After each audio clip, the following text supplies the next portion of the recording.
Kalau Crash Tubers tertarik untuk membuka usaha, ada usaha alternatif yang menjanjikan, yaitu dengan membuka warung sembako. Karena sebenarnya modal untuk membuka warung sembako tidak terlalu besar, yang menghabiskan berpuluh-puluh atau beratus-ratus juta seperti minimarket.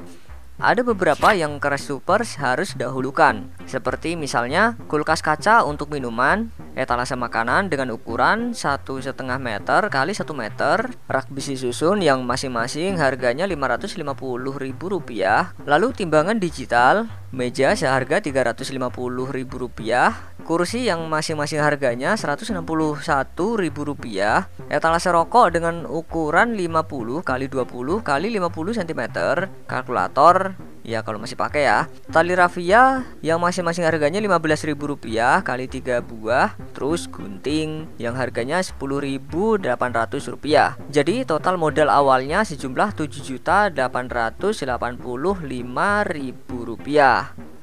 Angka ini hanya menjadi inventaris usaha Crash Tuber aja. Usahakan berjualan dengan memanfaatkan ruang di rumah Crash Tubers agar nggak usah bayar sewa, sehingga meringankan beban keuangan. Lalu yang Crash Tubers juga harus perhitungkan adalah barang jualannya. Awalnya fokus ke bahan pokok lebih dahulu dan jajanan ringan. Misalnya belanja awalnya beras 10 sak, gula pasir 100 kg, minyak goreng 80 liter, telur 40 kg, susu 4 dus yang isinya 480 saset, bawang 20 kg harganya Rp500.000, sayuran ya sekitar Rp400.000, mie instan 10 dus, jajanan ringan anggap aja Rp250.000 aja. Terus minuman ringan juga Rp250.000.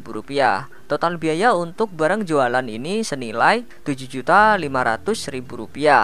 Misalnya saja dalam sebulan budget untuk belanjanya sebesar Rp7,5 juta seperti perhitungan tadi dan uang listrik sekitar Rp500.000, maka dana operasional Crash Tubers dalam sebulan adalah Rp8 juta. Asumsikan pemasukan per hari sebesar Rp300.000 dengan catatan Crash Tubers memperbanyak variasi dagangan. Hal itu dilakukan untuk mendorong penjualan yang akan berakibat kepada pendapatan per hari. Jumlah ini kemudian dikalikan selama 30 hari, maka total pendapatan Crash Tubers per bulan adalah Rp1 juta.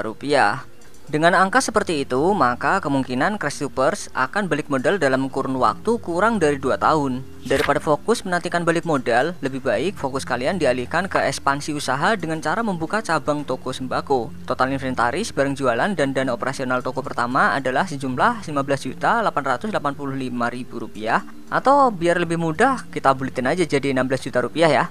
Jika pemasukan dari toko sembako ini jadi income yang utama, akan sulit membuka cabang baru. Beberapa kendala bisnis toko sembako selain harga yang selalu naik turun, kendala lain adalah keuntungan yang tidak terlalu besar. Seandainya Crash Tubers bisa menyisihkan uang Rp100.000 dari keuntungan itu, maka Crash Tubers baru bisa membuka cabang baru sekitar 14 tahun kemudian.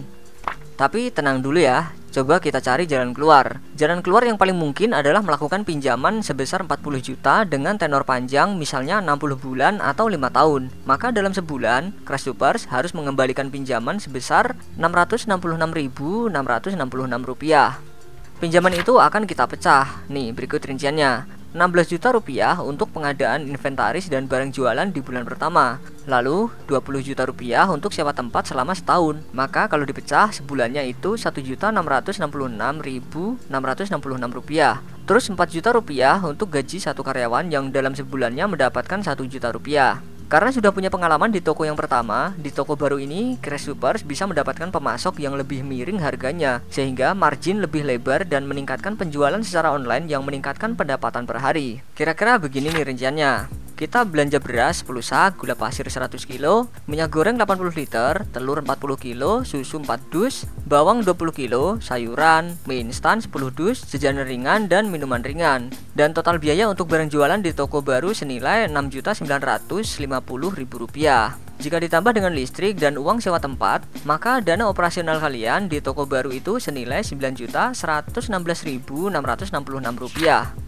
Jika kita asumsikan pendapatan per hari di toko baru yang lebih strategis dan ditambah penjualan online mencapai Rp400.000, maka keuntungan kotor dalam sebulan adalah Rp2.883.334. Tapi ingat ya, angka itu masih kotor karena di sisi lain, Crash Tubers harus mengembalikan pinjaman. Sedangkan untuk gaji satu karyawan dalam 4 bulan sudah di backup melalui pinjaman. Maka keuntungan bersih dalam 4 bulan pertama setelah dikurangi biaya cicilan pinjaman adalah Rp2.216.668.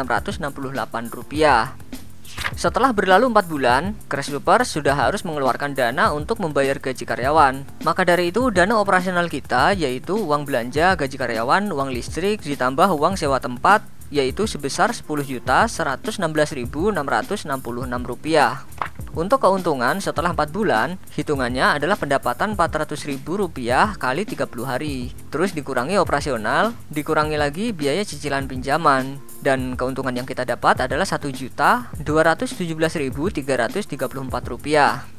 Semua hitungan dan prinsip toko baru ini jelas lebih menguntungkan. Crash Tubers bisa adaptasi ke toko pertama. Hanya saja karena memang lokasinya kurang strategis, Crash Tubers tidak bisa mengoptimalkan pendapatan perharinya. Yang bisa Crash Tubers lakukan adalah memangkas biaya untuk barang jualan yang tadinya Rp7.5 juta menjadi Rp6.950.000. Kemudian uang belanja ini ditambah uang listrik Rp500.000, maka dana operasional Crash Tubers dalam sebulan itu hanya Rp7.450.000. Dengan berkurangnya biaya operasional, maka keuntungan dalam sebulan di toko pertama menjadi Rp1.550.000.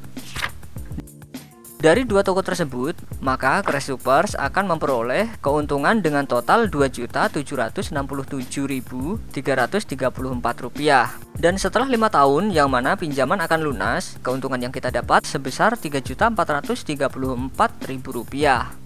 Setelah kita selesai hitung-hitungan teknis barang jualan dan kebutuhan, untuk mendapatkan keuntungan toko sembako yang maksimal, Crash Tubers bisa menyusun strategi pemasaran.